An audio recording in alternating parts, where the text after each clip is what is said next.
Merci pour les commentaires et de m'avoir rappelé qu'il fallait enregistrer.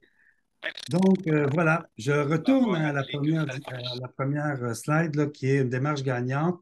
Bon, dans le fond, on l'espère que c'est une démarche gagnante pour tous, mais on n'a pas la prétention de donner la recette miracle, hein. Oui, bien qu'on a certains conseils par rapport à une démarche MADA, mais on n'a pas cette prétention-là chez Espace Muni. Chaque MRC, chaque même municipalité dans une MRC a ses particularités. Donc, c'est à chaque MRC de définir sa recette gagnante. Donc, tout ça pour mettre un peu un petit bémol là, sur le titre. Là, on ne prétend pas vous donner quand même une démarche gagnante pour tous. Le déroulement du webinaire, on va commencer par regarder ensemble les principaux défis rencontrés. On va faire un petit tour d'horizon.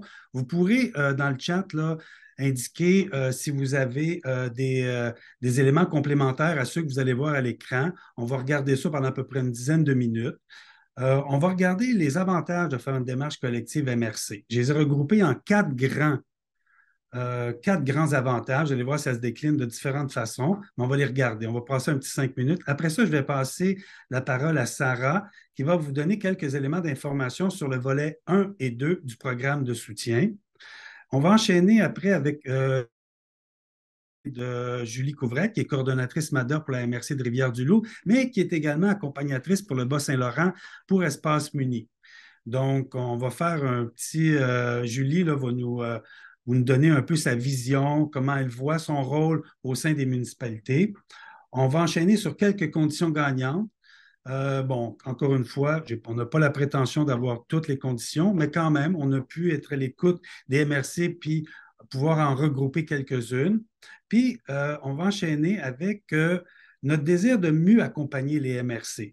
Donc, on va vous donner quelques éléments d'information sur les projets qui sont présentement sur la table chez Espace Muni, mais j'aimerais également que vous me donniez, puis on va prendre peut-être un petit 15 minutes là-dessus, que vous me donniez un peu quelques pistes de réflexion pour améliorer notre accompagnement au niveau des MRC. Puis, on va enchaîner avec une période de questions là, qui va s'enchaîner de façon naturelle avec le dernier point, là. Mais si vous avez des questions d'ordre général et tout par rapport au webinaire, mais ça sera l'occasion de les mentionner. Donc, petit tour d'horizon sur les défis rencontrés. Ce qu'on entend souvent chez Espace Muni et bon, l'équipe d'accompagnement est là pour en témoigner également. Vous avez quand même, les MRC, des particularités au niveau des défis que vous rencontrez. La mobilisation des acteurs. Souvent, on l'a entendu. OK? Vous avez de la difficulté à mobiliser. Vous avez une démarche qui est éclatée dans différents lieux géographiques, hein? Donc, c'est pas comme une municipalité. Une municipalité, bien souvent, les acteurs sont plus concentrés au sein de la municipalité, même s'il y a un éclatement. Mais au niveau des MRC, là, c'est vraiment un éclatement géographique. Puis même avec un grand nombre de municipalités, puis différentes réalités au sein même de ces municipalités-là, au sein même de cette MRC-là. Donc, ça rajoute à la complexité puis aux enjeux que vous devez relever. Il y a également ce qu'on appelle, je les ai mis en deux points, là, mais ils peuvent se regrouper, la volonté politique et l'adhésion des acteurs de la communauté. OK? Vous avez, lorsque vous faites l'élaboration l'élaboration d'une MADA ou la mise à jour, vous avez une volonté. Mais lorsqu'il vient le temps de la mettre en œuvre, de la suivre, cette politique-là ou ce plan d'action-là, à ce moment-là, peut-être on peut sentir un certain désengagement ou une volonté qui n'est plus nécessairement là au niveau politique. Donc, là, on parle de mobilisation, mais plus d'un point de vue politique et administratif. Je les ai mis quand même assez gros. Ce qui revient très, très, très souvent, c'est l'absence de ressources, OK, et le temps. Le temps qui manque dans les MRC, surtout pour faire le suivi, la mise en œuvre des politiques. Donc, souvent, ça aboutit sur le bureau de quelqu'un qui a plein d'autres choses à faire dans le cadre de ses fonctions, qui n'a pas nécessairement le temps à donner à la démarche. Donc, ça, on l'entend beaucoup. Le financement des actions, qui est également un défi. OK, oui, c'est bien beau de faire un plan d'action, mais quand vient le temps de les mettre en œuvre ou bien de trouver des sources de financement, ça devient plus problématique. Mais on n'a pas le temps nécessairement de voir, de faire un tour d'horizon sur l'ensemble des programmes qui sont offerts. Euh, Il y a dans certains milieux l'absence de la ville-centre dans la démarche qui ajoute à la complexité, aux défis rencontrés. Donc, il y a des villes de services, on appelle ça les territoires vécus, où il y a la ville-centre qui a beaucoup de services, mais elle n'est pas présente dans la démarche. Comment on fait pour composer avec ça? Donc, ça aussi, c'est des défis.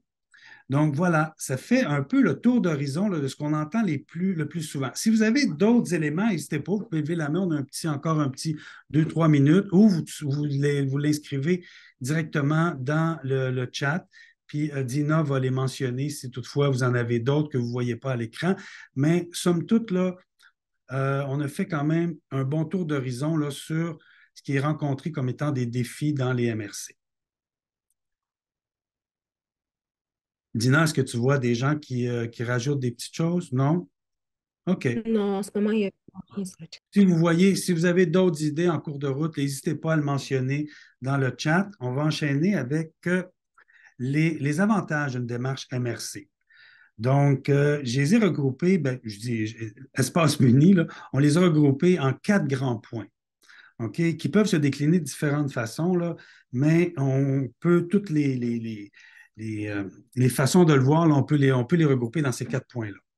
La complémentarité des champs de compétences, ainsi que la portée des actions sur 2 niveaux, local et régional, ça apporte de l'envergure et de la crédibilité à la démarche en permettant d'aborder des enjeux de manière régionale qui ne peut pas être résolus à l'échelle locale. Okay? On n'a qu'à penser au transport, à l'habitation, des grands champs, des grands axes d'intervention qui sont plus de l'ordre de la MRC, auxquels les petites municipalités n'ont pas les ressources nécessairement pour pouvoir résoudre ces enjeux-là. Donc, il y a une complémentarité des champs de compétences que permet la démarche MADA. Il y a celui qu'on connaît, celui qu'on fait référence le plus souvent. J'aurais pu le mettre en premier, là, mais je ne veux pas donner non plus d'ordre dans ça, parce que pour moi, ils sont tous les 4 très importants. Donc, le partage et la mise en commun des ressources humaines, financières, techniques, communication entre les municipalités et également entre les municipalités et la MRC. Donc, ça favorise également, parce que s'il n'y avait pas eu les démarches MRC, si MADA n'avait pas ouvert, le programme n'avait pas ouvert ça au MRC, on n'aurait pas eu autant d'impact auprès des petites municipalités. Les petites municipalités n'ont pas nécessairement les ressources. Donc, ce partage des ressources-là, en collectivisant les démarches MADA, ont permis d'impacter le plus de MRC, le plus de municipalités, de très petites municipalités. Il y a des municipalités de 200, 300 habitants qui sont MADA. Donc, ça, sans les MRC, ça n'aurait pas pu exister ou ça aurait été difficilement accessible pour eux. Il y a l'autre élément, l'autre avantage, c'est l'approche de concertation qui est préconisée dans la démarche. Ça favorise les échanges intermunicipaux entre les acteurs d'une même région. OK, ça brise l'isolement. OK, vécu dans certaines petites municipalités. Ça encourage leur présence au sein des comités. Donc, une des premières choses qu'on doit mettre en place lorsqu'on s'engage dans une démarche MADA, c'est la formation d'un comité. Ce comité-là, ben, il regroupe l'ensemble des acteurs d'une municipalité, mais il regroupe également des acteurs régionaux qui, idéalement, se communiquent ensemble à travers cette démarche-là.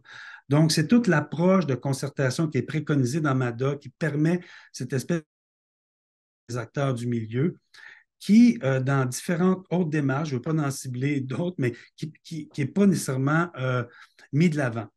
Donc, la démarche permet également une approche de concertation. L'autre élément, c'est ce que moi j'appelle le processus du bas vers le haut et du haut vers le bas. Je m'explique. C'est que quand on parle du bas vers le haut, ça permet à la démarche de rester connectée, branchée sur les enjeux qui sont vécus dans chaque municipalité. OK? Puis après ça, lorsqu'on parle, donc ça remonte, ça remonte de la base, puis ça vient teinter la politique et le plan d'action MRC. À l'inverse, du haut vers le bas, c'est que ça permet tous ces enjeux-là, ça permet d'avoir une vue d'ensemble. Ça permet on parle des silos. Hein. Des fois, les silos, ça existe entre les municipalités. Donc, ça permet de décloisonner une démarche, puis de ramener ça vers le haut, puis de créer une vision d'ensemble à la démarche. Donc, puis que ça implique également les acteurs régionaux. Donc, voilà pour ce qui est des avantages. On aurait 2 petites minutes si vous avez des commentaires, des précisions, des questions à poser sur cet aspect-là. Dina, est-ce que tu vois du monde qui réagissent dans le... Donc, oui, Julie. Ah, Julie. Bon, Tu peux me permettre, Denis. ben oui, Moi, je pense qu'un des principaux avantages d'avoir un coordomada qui travaille dans une MRC, c'est sa posture neutre au sein de chacun des comités de suivi ou des comités d'élaboration ou mise à jour là, des politiques.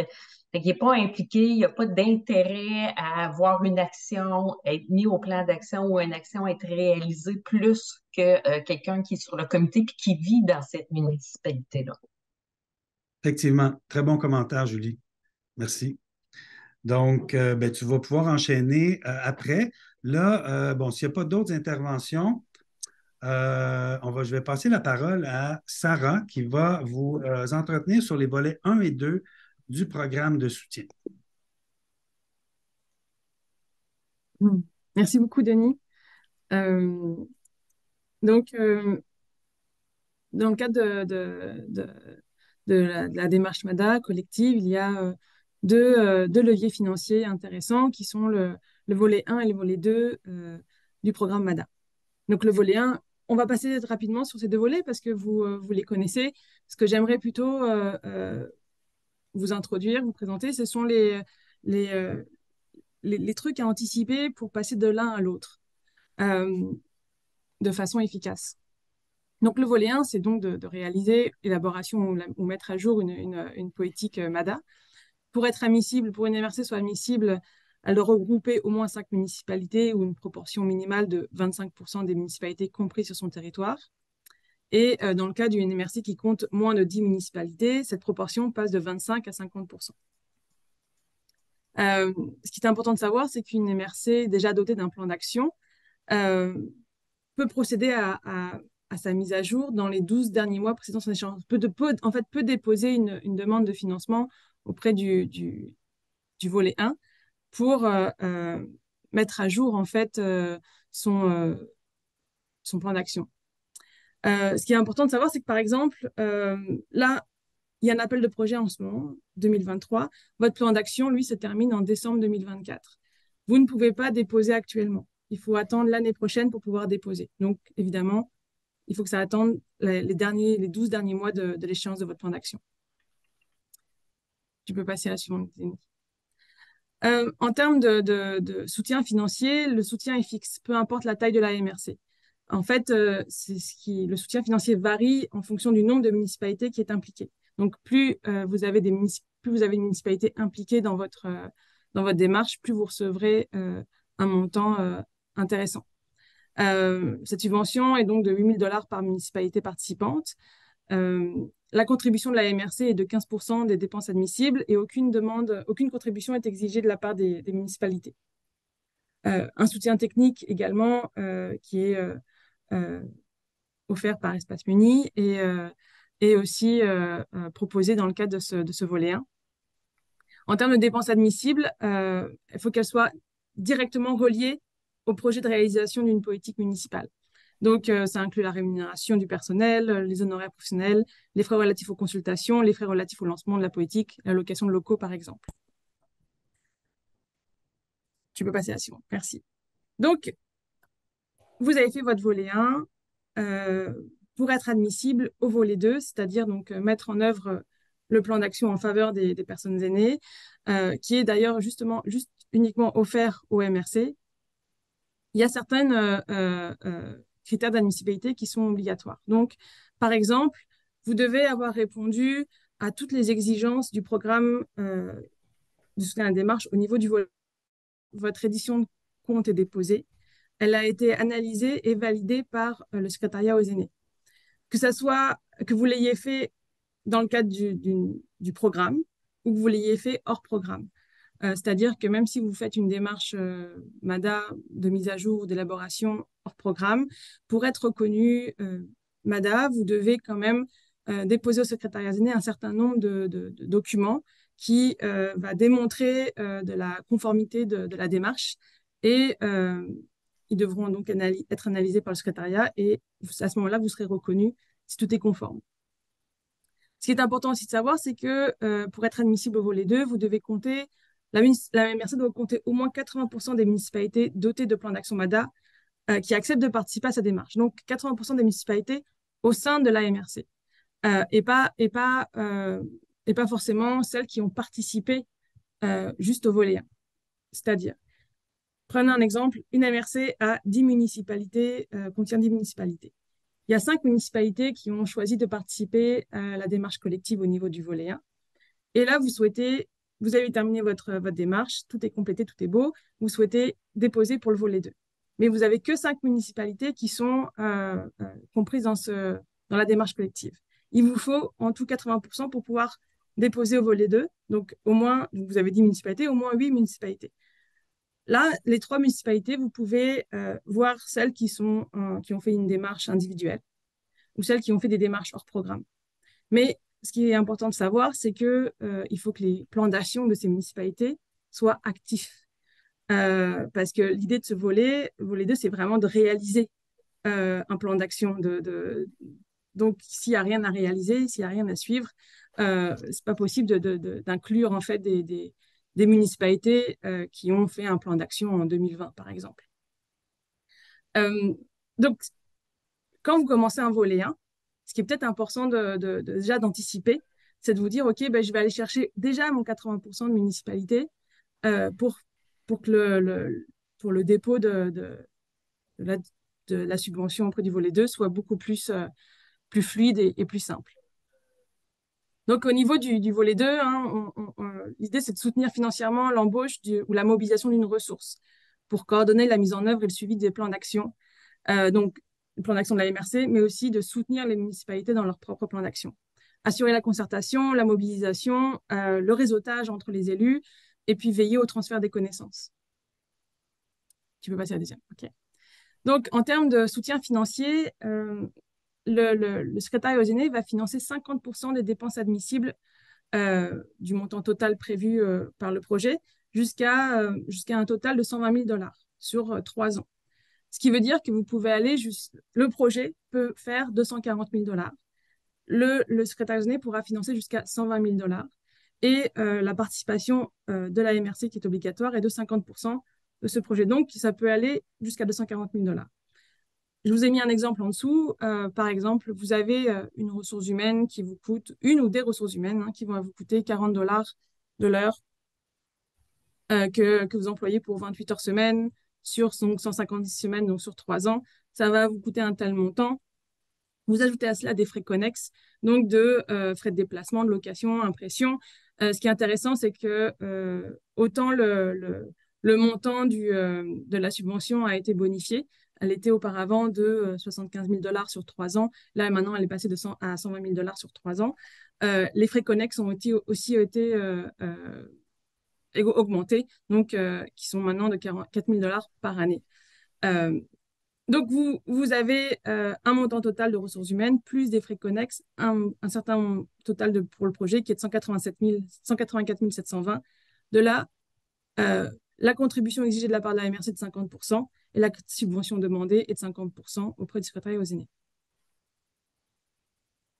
Ce qui est important, excuse-moi, ce que j'aimerais vous signifier par rapport au volet 1 et au volet 2, c'est que vous ne pouvez pas chevaucher ces 2 subventions en même temps. C'est-à-dire qu'il faut avoir terminé le volet 1 pour pouvoir déposer au volet 2 et vous pouvez avoir terminé votre volet 2 pour pouvoir déposer au volet 1.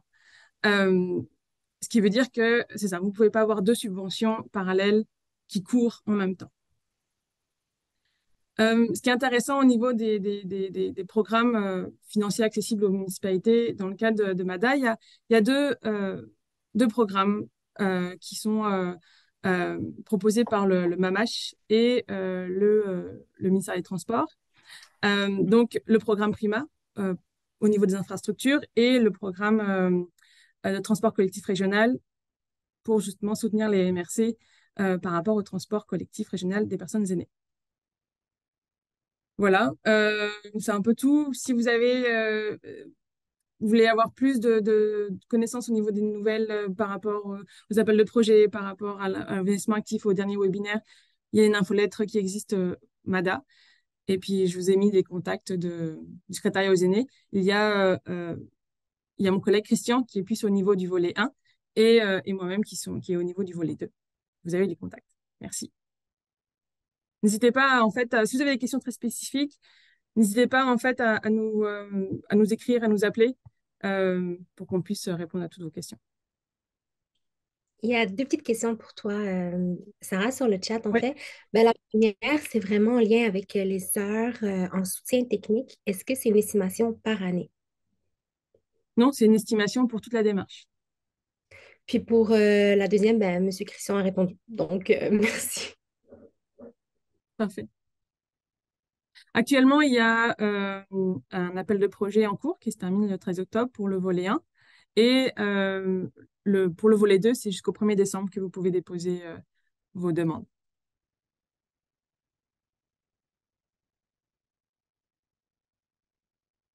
N'hésitez pas si vous avez des questions, c'est le moment. Il nous reste un beau 5 minutes là, pour poser des questions à Sarah ou au Christian pour ce qui est des programmes qui vous sont accessibles dans le cadre de MADA. Ça va? Donc, pas de questions? Bon, ben, on va pouvoir enchaîner. Merci beaucoup, Sarah, pour les précisions. Pour le prochain 20 minutes, je vais céder la parole à Julie Couvrette, qui est, comme je le disais tantôt, là, qui est coordonnatrice MADA dans la MRC de Rivière-du-Loup, mais qui est également chez nous, chez Espace Muni, à titre d'accompagnatrice. Vous avez Julie porte 2 chapeaux dans la région, soit que vous l'ayez rencontrée comme accompagnatrice ou bien comme coordonnatrice MADA. Donc, je trouvais que Julie a une belle expérience, puis ben, c'est sûr qu'on se parle souvent, moi et elle, de la dynamique dans une MRC, puis je trouve son approche très, très intéressante, surtout quand il vient le temps de mettre en œuvre et de suivre. Donc, oui, c'est bien l'élaboration d'une politique, la mise à jour, mais la mettre en œuvre et la suivre, il y a des défis également qui sont rattachés à ces étapes-là d'une démarche. Donc, voilà. Je laisse la parole à Julie. À toi, Julie. Bonjour tout le monde. Comme Denis dit, je suis coordo MEDA. Dans la MSA de Rivière-du-Loup, il m'appelle la responsable des questions famille et aînés parce que MEDA, c'est juste aînés, mais nos plans d'action sont PFM et MEDA. Donc, moi, j'ai écrit ces plans d'action-là pour la première démarche d'élaboration d'une première politique à Rivière-du-Loup. J'ai commencé en novembre 2019. On a adopté les plans d'action en 2022, décembre 2022, fait qu'on peut presque dire en 2023. Et puis, je suis passée de chargée de projet à... Ils ont créé un poste pour me conserver dans la MRC grâce au financement là, du secrétariat aux aînés pour la mise en place d'un coordonnateur. Donc, je vous dirais que mon rôle dans tout ça, mon tout premier rôle, là, ça a été quand même de planifier le suivi, de créer les comités de suivi parce que l'intention de me conserver en poste et d'avoir un coordonnateur s'est fait sentir dès l'étape du bilan des politiques. Parce que quand on fait cette étape-là, on s'interroge beaucoup sur comment on a mis en œuvre, comment on a déployé nos politiques, qu'est-ce qui a été facilitant, qu'est-ce qui a été pas facilitant dans le déploiement de ces plans d'action-là. Puis le premier facteur qui était nommé, c'était il n'y a personne qui s'en occupe. Dans nos petites municipalités de 1000 citoyens et moins, il y a un DG et un DG puis un gars de voirie. C'est rare qu'il va avoir un coordonnateur de loisirs, un agent de développement ou quelqu'un qui est attitré à la démarche. Certaines municipalités ont des responsables questions famille aînée, donc des conseillers municipaux qui sont très, très, très impliqués et qui vont assumer un leadership, mais c'est très, très rare parce que ces gens-là, ils ont un autre travail aussi. Donc, c'est un besoin qui s'est fait sentir dès le début de l'élaboration ou la mise à jour pour certaines municipalités de l'EPFM MADA. Donc, vers la fin, là, avant l'adoption, nous, on avait déjà commencé à planifier les suivis de ces politiques-là. C'est la première des choses. Puis la deuxième des choses, tantôt, Sarah là, le mentionnait, ça prend 80% des municipalités qui adhèrent à une démarche pour qu'elle soit collective, etc. Nous, dans notre cas, on a 13 municipalités.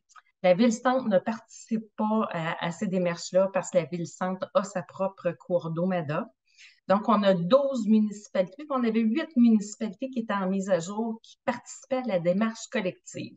Les 4 municipalités qui ne participaient pas, ce n'était pas par manque d'intérêt ou par mauvaise volonté, c'est qu'elles avaient des politiques à jour. Donc, elles ne pouvaient pas embarquer dans la démarche collective, mais il y avait un désir d'arrimage. Donc, si vous voulez, en tant qu'MRC, aller vers une démarche collective, pour ne pas laisser personne sur le banc des joueurs, arrimez vos dates. Faites-vous des tableaux comparatifs pour dire est-ce qu'on fait une politique de 3, 4 ou 5 ans. Ça se fait, des plans quinquennales, c'est très régulier. Et puis, avec un plan quinquennal, ben là, on va être capable, au bout de 5 ans, de ramasser tous ceux qui ont été laissés sur le banc des joueurs pour les embarquer dans cette démarche collective-là, puis que toutes nos municipalités, en fait, arrivent à la ligne de départ et à la ligne d'arrivée aussi, tous en même temps, et puis qu'on puisse, au final, finir un jour par avoir une démarche vraiment collective où il y a 0% des acteurs qui ne sont pas impliqués. Donc, ça, c'est pour votre élaboration, les petits conseils que j'aurais à vous donner. Au niveau de mon rôle dans tout ça, j'ai comme je vous l'explique, nous, on l'a réfléchi. J'ai présentement 4 municipalités qui sont en processus de mise à jour de leur politique et de leur plan d'action. Ce qui est facilitant pour ces municipalités-là aujourd'hui, en ce moment, c'est que leur maire, dans le conseil de la MRC, ont déjà adopté la politique. Fait qu'ils commencent la course en plein milieu, dans le fond, parce que la définition de la famille, la définition des aînés, mission, vision, valeur, c'est territorial. Chez nous, ce n'est pas local. Donc, ils n'ont pas à retravailler ça avec le comité. Donc, les nouveaux chargés de projet, ils ont à présenter les politiques au comité de pilotage ou de mise à jour. Et puis, ils commencent tout de suite avec, bon, qu'est-ce qu'on veut consulter, où c'est qu'on s'en va avec ça, en s'appuyant sur une politique qui est déjà existante. Au niveau de la mise, ça c'est le gros portrait là, pour les élaborations et puis l'avantage aussi d'avoir des démarches collectives. Les chargés de projet dans chacune des municipalités qui sont présentement en mise à jour peuvent se référer à moi. Moi, mon rôle à la MRC, c'est d'accompagner chacune des municipalités. Je le répète, on ne laisse personne sur le banc des joueurs. Si la Ville-Centre décide de s'arrimer à nous puis de vouloir se prévaloir de mes services, ils vont pouvoir m'appeler. Donc, pour nos municipalités qui sont présentement à jour, moi, je travaille en étroite collaboration avec chacun des responsables, des chargés de projet dans les municipalités pour s'assurer qu'ils s'arriment bien au reste, qu'il n'y ait pas de dédoublement. S'il y a une action qui est traitée territorialement, un enjeu ou qu'on a un objectif qui est territorial, on ne les répétera pas dans les politiques locales, dans les plans d'action locales. Fait qu'ils avancent plus rapidement sans vraiment s'en rendre compte. Au niveau de la mise en œuvre, moi, je m'occupe formellement des suivis de chacun des plans d'action de chacune des municipalités.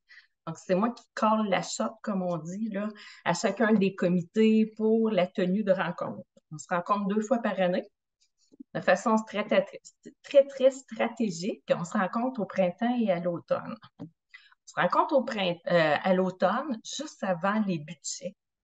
Comme ça, on peut recommander en tant que comité de suivi au conseil municipal d'investir des sommes dans certaines actions. Ensuite, on se rencontre 6 mois plus tard. Je pense qu'en 6 mois, les actions ont le temps de se déployer. C'est une rencontre par mois, il n'y a pas de temps pour se déployer, puis ça fait de les réunionner, ça devient comme lourd à porter, là, autant pour le conseil municipal qui est responsable des questions famille et aînés que pour les citoyens qui siègent sur ce comité-là. C'est pas très vendeur non plus. T'sais, on sait que l'implication et la participation sociale, c'est de plus en plus difficile dans toutes nos communautés. Donc, tu sais, de dire à quelqu'un, hey, tu veux-tu être sur mon comité de suivi? On se rencontre à tous les mois. Tu as plus de chances d'avoir des noms que si tu disais, on se rencontre 2 fois par année, puis ce n'est qu'un comité consultatif. C'est pas toi qui vas faire le déploiement des actions. Nous, on ne fait que s'assurer du suivi de ce plan d'action-là et du déploiement des actions. Donc, c'est beaucoup plus vendeur. Moi, mes comités, là, ils se rencontrent depuis 2023. Donc, j'ai plus que 2023. 2022, ils se sont rencontrés. J'ai déjà 4 rencontres de suivi de faites. Donc, ça se déploie bien. Ça se fait bien 2 rencontres par année. Et puis, en ayant 6 mois en chaque, ben, le déploiement a le temps de se faire. Donc, on se rencontre là en août, septembre, octobre, ça force parce que l'adoption des budgets est en novembre. Puis après ça, on se rencontre en février, mars.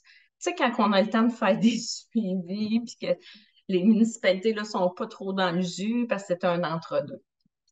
Donc, au niveau aussi des suivis, ce qui est vraiment important, c'est de bien planifier vos outils de suivi. Donc, d'avoir, oui, un tableau, un plan d'action, une politique qu'on va diffuser aux citoyens, mais d'avoir un outil de suivi qui, lui, va permettre la prise de notes, puis d'avoir un suivi dans le temps avec des faits observables parce qu'on a des résultats attendus. Donc, c'est ça à quoi il faut se référer le plus possible.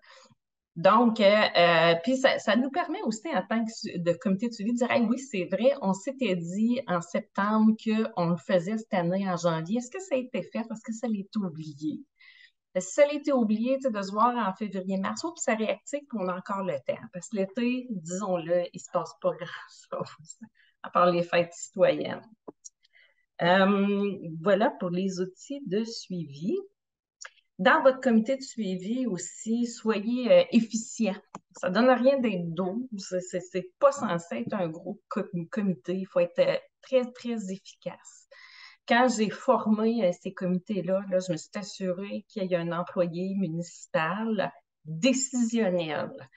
Tu sais, les municipalités qui disaient, je vais envoyer ma cour d'eau en loisir, puis c'est une cour d'eau en loisir qui vient de sortir de l'école, qui a 21 ans, elle n'est pas décisionnelle, puis elle a toujours besoin de se référer à son DG pour prendre les décisions. Bien, c'est peut-être pas la meilleure personne à mettre sur ce comité-là. Donc, on a le RQF, on a souvent un directeur général ou un directeur adjoint qui siège sur ce comité-là. Et puis, même chose dans les citoyens, là, de peut-être pas prendre le premier citoyen qui lève la main parce que là, il est disponible, mais de bien sélectionner, de dire hey, je vais aller chercher le président du Club des 50. Ça va être un bon lien parce que le Club des 50, par exemple, est souvent cité dans mon plan d'action à titre de partenaire ou de porteur d'action. Donc, pour optimiser le suivi, c'est, je pense, là, les meilleurs conseils que j'aurais à vous donner, ceux que je mets en application depuis les dernières années. Au niveau de la mise en œuvre, Denis a mentionné la difficulté à financer les actions. Ce qui peut être important dans votre élaboration, ce qui peut être aidant, c'est de vous rajouter peut-être une petite colonne d'arrimage dans votre outil de suivi aussi pour dire à quoi je peux m'arrimer. Est-ce qu'il y a d'autres concertations qui travaillent ces actions-là? Par exemple, souvent là, dans le respect et inclusion, on a des regroupements d'aînés qui travaillent beaucoup sur l'âgisme, qui vont travailler sur la cyberintimidation auprès des aînés, etc., etc. Est-ce qu'on peut s'arrimer à ces organismes-là pour qu'ils viennent nous soutenir ou se dire, bien, eux, ils déploient des actions. Fait qu'on va s'assurer qu'ils viennent dans nos municipalités déployer leurs actions. On peut aussi, dans cette colonne-là, mettre les financements. Comme on sait que le prix MADA, bien, je vais nommer cela parce que c'est plus facile à nommer aujourd'hui, le prix MADA, il revient toujours. Il arrive toujours au début de l'été. Je ne me souviens pas qu'il est arrivé ailleurs qu'au début de l'été dans les dernières années. Donc, de cibler déjà dans notre plan d'action, dès l'élaboration ou dès la première rencontre de suivi, de dire, bien, cette action-là, je ne sais pas, mise en place d'un shuffleboard dans la salle municipale.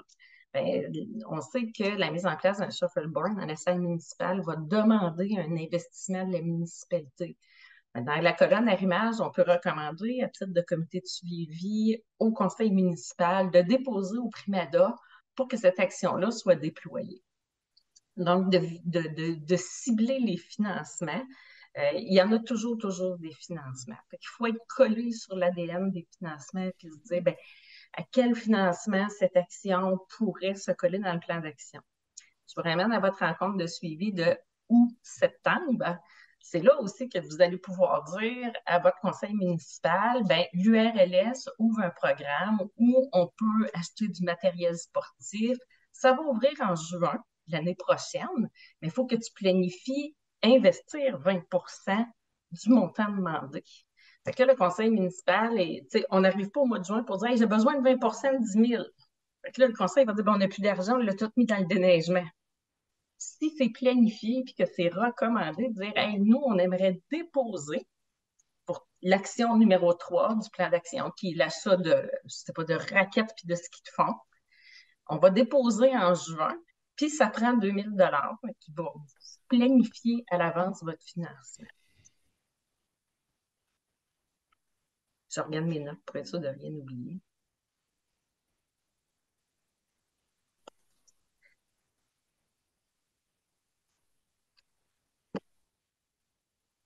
Enfin, le dernier conseil que j'ai à vous donner, c'est de vous adapter aux besoins de vos municipalités. Certaines municipalités sont côtières, certaines sont urbaines, d'autres sont dortoirs. Il y a des municipalités agricoles. Vous pouvez vous douter que quand j'arrive dans une municipalité agricole, puis je dis on va se rencontrer en septembre, ça ne marche pas du tout. Ils ne veulent pas se rencontrer en septembre, c'est les récoltes. Fait que, de s'adapter là, à leur réalité ou de dire écoutez, on va se prévoir cette semaine-là, à tous les soirs, on gèle notre horaire. Puis le premier soir qui mouille, ben, on se rencontre parce qu'eux autres, ils sont disponibles quand il pleut. Donc, de s'adapter le plus possible à vos municipalités et à leur réalité, d'avoir un contact très, très, très étroit avec le DG ou la RQF, parce que c'est par là que votre communication va passer, puis de toujours rester un acteur neutre. Des fois, il y a des actions qui nous charment un peu plus, puis que de façon personnelle nous intéressent un peu plus, mais ces plans d'action-là, ces politiques-là, ce ne sont pas les nôtres, ce sont les leurs. Donc, d'être très, très à l'écoute de eux, où ce qu'ils veulent aller, puis de leurs besoins en tant que municipalité. Mais je pense que c'est la formule gagnante pour avoir un suivi qui est efficace, puis qui va satisfaire les élus. J'ai fait le tour de mes conseils. Si vous avez des questions, j'ai peut-être oublié des trucs. S'il y en a qui ont des questions, ça va me faire plaisir d'y répondre. Ben oui, poser les questions à Julie. Donc, voilà. Ben déjà, il y a Denise. Denise, je te cède la parole. Oui, ben c'est juste une petite précision parce que Julie a parlé de Primada, mais maintenant, ça s'appelle Prima. Alors, c'est ça, ça va être plus facile là, si on cherche Prima que Primada. C'est tout. Effectivement. Moi aussi, je me trompe souvent, Julie, puis dans les acronymes de programme, des fois, on est resté sur des anciens acronymes. Oui, il est changé. Des vieilles habitudes. Hein? Oui, c'est tout. Donc, ben, merci de la précision, Denise. Est-ce que tu avais d'autres points d'intervention, d'autres questions pour Julie? Non? OK. Est-ce qu'il y en a d'autres qui ont des questions? N'hésitez pas. Bon, Julie, on parlait, puis Julie ne prétend pas non plus être parfaite dans son rôle, là. Julie a sa façon de, de, de mettre en place son rôle, de témoigner de son rôle, mais d'autres peuvent avoir différentes façons, différentes. Donc, n'hésitez pas à les partager, on est là. Donc, ce que vous voulez entendre, des fois, c'est une complémentarité de certaines informations. Donc, ça va? Il n'y a pas de. Est-ce que, Dina, il y a des choses qui se passent dans le chat? Non? Oui, Bon. mais Sarah a pris le temps de répondre, donc il n'y a pas. Ah oui, OK. Vous avez nécessairement. plusieurs questions. J'ai vu, hein, je suis allé visiter un petit peu le chat là, pendant que. Puis vous avez plusieurs questions pour ce qui est des programmes, là, c'est certain. Donc, c'est là que vous pouvez faire vos demandes de financement. Donc, je comprends que ça attire beaucoup l'attention. Donc, je vais poursuivre avec l'autre point. Puis, si vous avez d'autres questions, il va y avoir d'autres moments là, à la fin de la rencontre. J'ai prévu quand même, j'ai essayé de prévoir tout au long du webinaire certaines places où ce que vous pouvez intervenir. Jusqu'à maintenant, il n'y a pas eu beaucoup d'interventions, mais on va se laisser un petit 15 minutes. On va essayer de se laisser un petit 15 minutes à la fin si vous en avez également. Donc, je vais poursuivre avec, en partageant l'écran, en allant vers ça ici.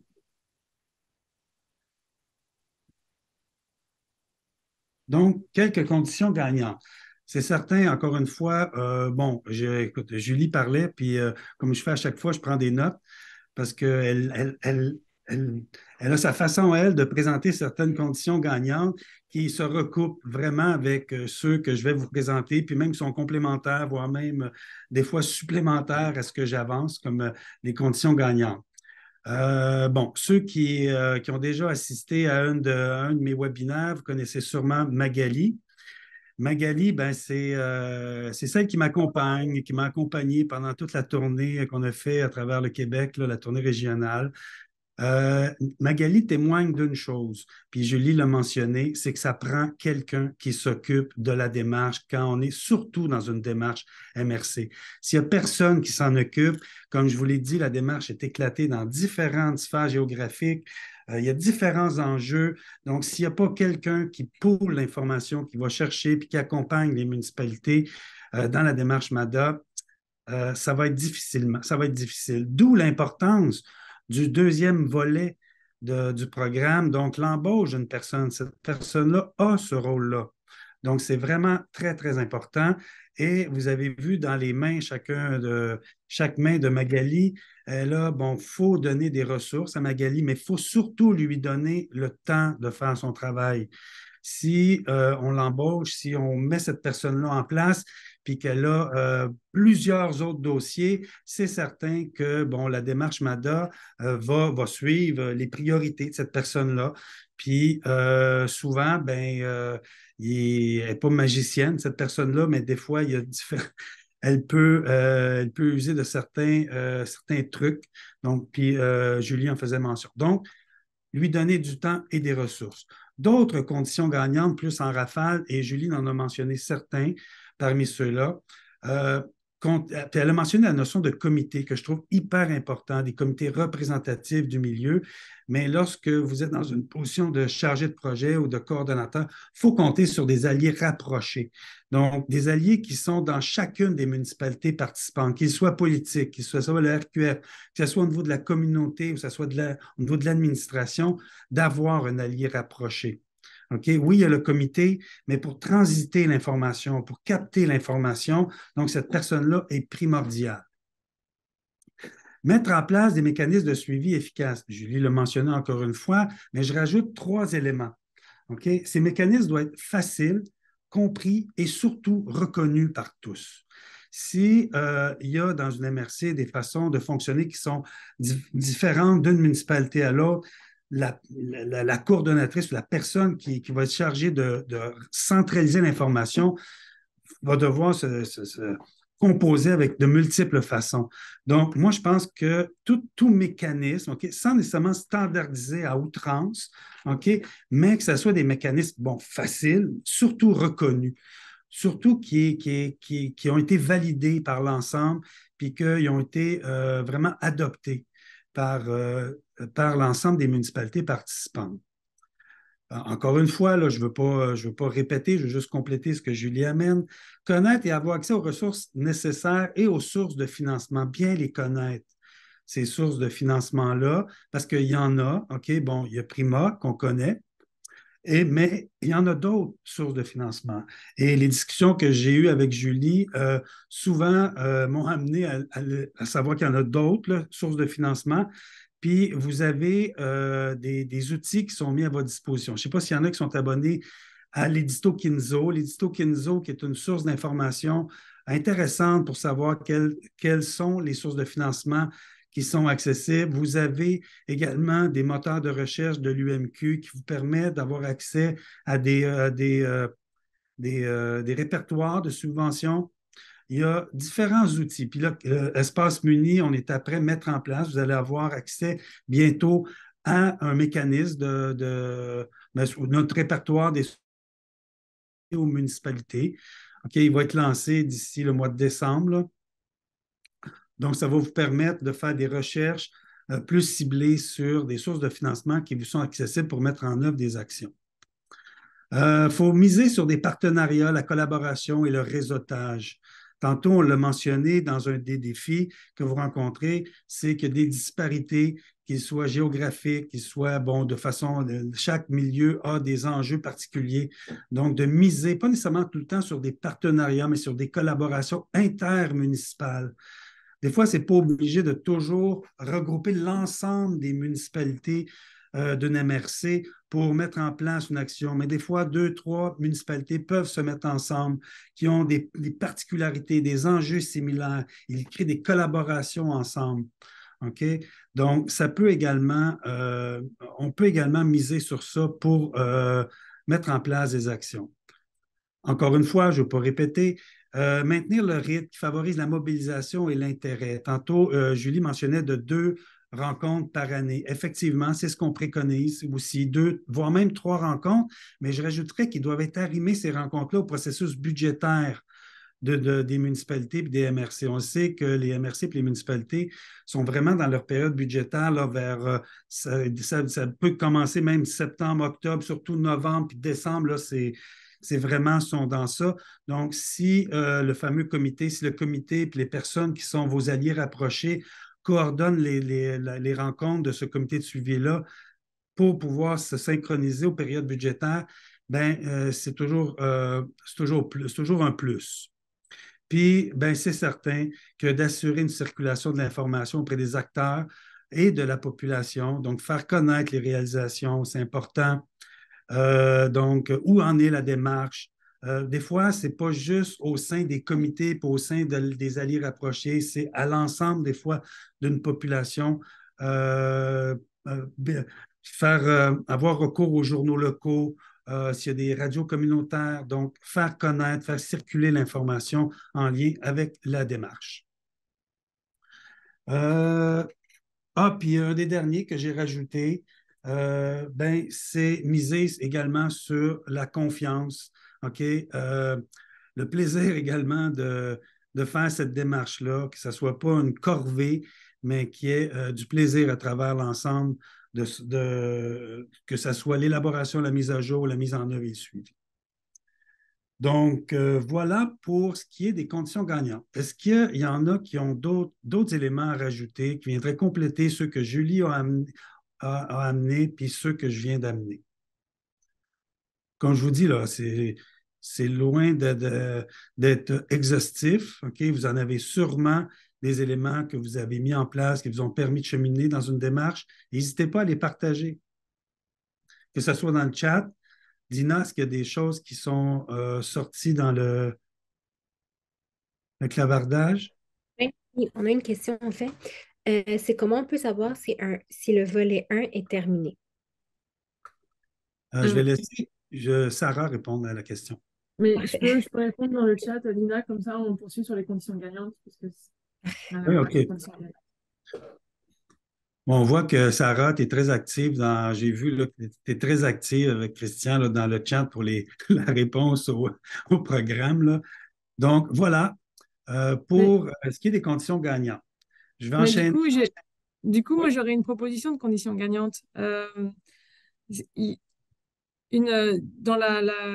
Pour faire du pouce sur miser sur les partenariats, la collaboration et le réseautage, il existe aussi une communauté de pratique entre tous les coordos, MADA, MRC qui sont présentement, même ceux qui ont terminé en fait le volet 2. Donc, c'est une communauté qui se rencontre, on va dire, 3 à 4 fois par année et pour échanger sur les bonnes pratiques, sur les façons de faire, échanger des outils. Euh, et donc, il est possible aussi de communiquer de façon régulière avec vos homologues, en fait, et d'échanger des façons de faire. D'accord, merci. Oui, effectivement. Donc, ça concerne principalement les coordos, mais est-ce que c'est ouvert à toute autre personne qui ne sont pas des coordos comme tels? Non, hein? Non, c'est une communauté de pratique pour les coordomada et merci. Les coordomada, OK. Donc, voilà. Merci pour la précision, Sarah. Donc, si vous n'avez pas d'autres conditions, je vais enchaîner avec l'autre point à l'ordre du jour, qui est mieux vous accompagner les MRC, donc nos projets. Et surtout, vos idées, si vous en avez. On est toujours un peu, ça fait quelques années qu'on fait de l'accompagnement, mais je pense que notre force chez Espace Muni, c'est qu'on essaie de se renouveler. On essaie d'être à l'affût des besoins, OK, des milieux. On sait qu'il y a beaucoup de responsabilités qui aboutissent dans la cour des municipalités. Au fil des années, on est même surpris d'en voir apparaître tout le temps. Donc, voir comment on peut répondre à ça. C'est sûr que la démarche MADA, c'est une réponse, mais il y en existe d'autres. Donc, allons voir jusqu'où on peut aller. Donc, dans le cadre du programme actuel, tel que présenté par Sarah préalablement, là, on a 30 heures pour les MRC, puis 12 heures par municipalité participante pour l'élaboration et la mise à jour de la politique et du plan d'action. Il y a deux éléments là-dedans, dans le cadre du programme, puis pour l'élaboration et la mise à jour. Chez Espace Muni, on essaie de répondre aux deux questions suivantes de façon à aller plus loin encore dans notre accompagnement. Comment peut-on mieux rejoindre les MRC en dehors du programme? OK? Donc, vous êtes quelques-uns à chaque année à faire appel au programme, mais il y en a plusieurs municipalités qui ont des démarches en cours, qui ne sont pas nécessairement à l'intérieur du programme, on n'est pas dans un cadre où est-ce qu'on peut les accompagner selon le cadre du programme à 30 heures, 12 heures. Qu'est-ce qu'on fait avec ces municipalités, avec ces MRC-là? Donc, on se questionne à savoir comment on peut aller les rejoindre. Et également, autre question qu'on se pose, c'est comment mieux outiller les MRC pour le suivi et la mise en œuvre du plan d'action. Donc, aller au-delà de l'élaboration et de la mise à jour. Parce que jusqu'à maintenant, OK, vous savez, lorsqu'on accompagne une MRC, on l'accompagne dans son élaboration et sa mise à jour. Puis quand il vient le temps de la mettre en œuvre, bien, Espace Muni, on s'en va parce qu'on n'est plus là dans l'accompagnement. Donc, ça veut pas. Puis, il y a beaucoup d'MRC qui se posent des questions, beaucoup d'MRC qui sont à l'affût, qui veulent avoir des informations, des outils en lien avec le suivi et la mise en œuvre, sont rendus là. Donc, il faut que chez Espace Muni, on soit à l'écoute de qu'on soit en mesure de répondre à ces deux questions-là.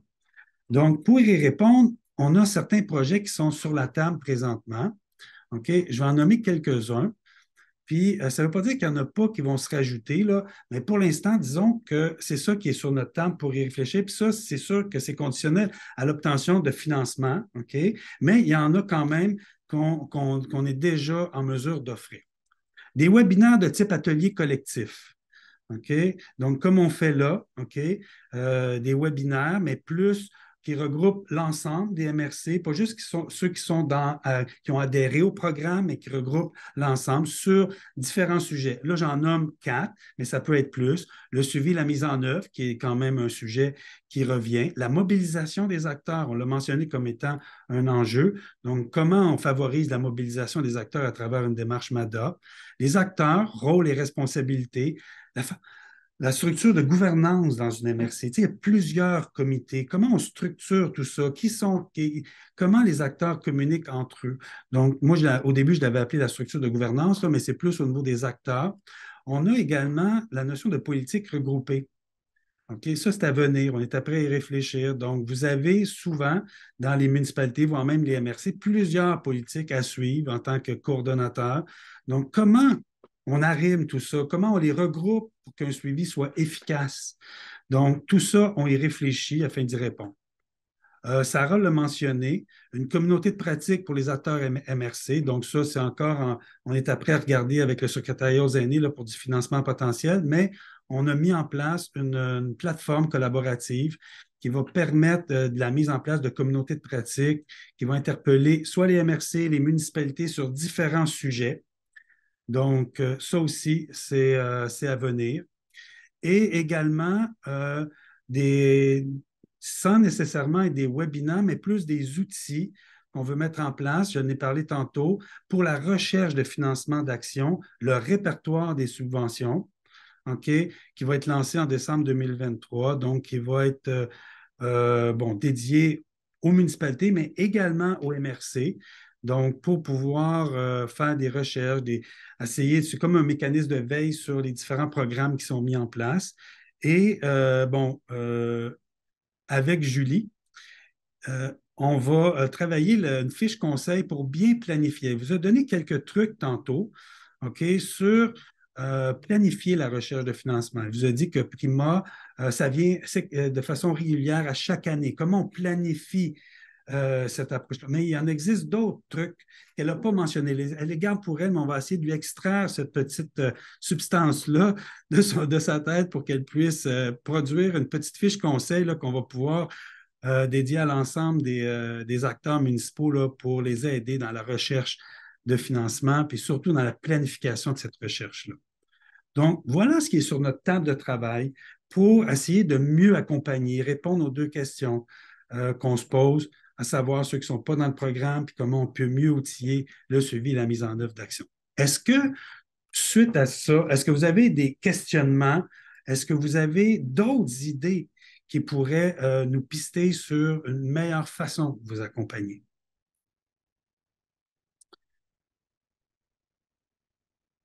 N'hésitez pas, on est là pour écouter. Dina, est-ce qu'il y a des choses dans le chat qui peut nous aiguiller? Oui, ce pas des questions nécessairement sur ce sujet-là spécifiquement, mais il y avait des questions, par exemple, une question entre autres à laquelle on n'a pas répondu encore, c'est doit-on être membre d'Espace Muni pour avoir accès à ces nouveaux outils et services? Bon, c'est une très bonne question. La Banque des milieux de mesures, c'est ouvert. Puis le répertoire des subventions, je dois dire que oui, c'est un avantage membre. OK? Donc, vous devez être membre. Mais pour ce qui est des autres, OK, tout ce qui touche les webinaires, on ne demande pas à ce que vous soyez membre pour en bénéficier. Mais les outils plus spécifiques, OK, ça, oui, vous devez être membre. Oui, Madame Allard. Bonjour, moi je voulais simplement mentionner que je suis nouvelle, je suis arrivée comme en transition, si on veut, là, avec la démarche MADA. Puis ça a comme abouti sur mon bureau. Je ne connaissais pas vraiment ça. J'ai participé là, à votre colloque en Oui. avril, il me semble.